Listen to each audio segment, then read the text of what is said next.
অত্যন্ত চমৎকার একটি প্রশ্ন করেছেন, যে কথাটা বারবার আসছে বা আমরা আলোচনা নিয়ে আসছি, যে সংস্কার করতে হলে নির্বাচিত সরকার প্রয়োজন।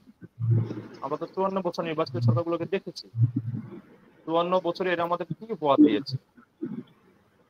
সংস্কার যে ওনারা করবেন, আমরা তো দেখেছি ওনারা কি সংস্কার করেছেন। ওনারা নিজের ক্ষমতাকে পাকাপোক্ত করার জন্য একজন বিচারপতি ৬৭ বছর করেছেন, আমরা দেখেছি। ওনারা সংস্কার করবেন, ওনারা সংস্কার করবেন কেয়ারটেক ব্যবস্থাকে উইথড্র করে দিয়ে। ওনারা সংস্কার করবেন ওনাদের ক্ষমতার মসনদে টিকে থাকার জন্য যা যা প্রয়োজন ঠিক তাই ওনারা করে থাকেন। তো দেশের মানুষ এইসব বাতাবরণে কথাবার্তা বিশ্বাস রাখে না। সংস্কার, বেসিক সংস্কার হইতে হবে। যে নির্বাচনের জন্য আমরা কথা বলছি, সে নির্বাচনটা কোন প্রক্রিয়া হবে সেটা এখনো নির্ধারণ করা হয়নি।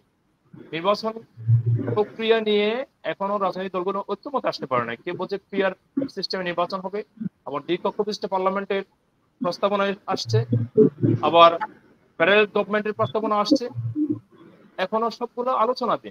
এই আলোচনাকে অসম্পূর্ণ রেখে নির্বাচনে তো কোনো সুযোগ তো আমি দেখছি না। এবং যদি নির্বাচন হয়, আমরা আবার একটা ফ্যাসিস্ট সরকার দেখতে পাবো, আমরা আবার একটা দানবীয় সরকার দেখতে পাবো। আর যেটা বলছেন যে এই সরকার নির্বাচিত সরকার না, এই কথাটা যারা বলে তাদেরকে আমি বলবো ননসেন্স। কারণ হচ্ছে এই সরকার ১৪০০, যেটা জাতিসংঘের রিপোর্ট, ১৪০০ মানুষের রক্তের ঋণের উপর দাঁড়িয়ে সরকার গঠিত হয়েছে। সে সরকার বলতে পারে নির্বাচনের সরকার না। এদেশে ১৬ কোটি মানুষ না হোক অন্তত 50% মানুষ রাজপথে নেমেছে। নেমে ফ্যাসিস্ট গভর্নমেন্টকে পতন ঘটিয়ে সরকারকে দায়িত্ব বুঝিয়ে দিয়েছে।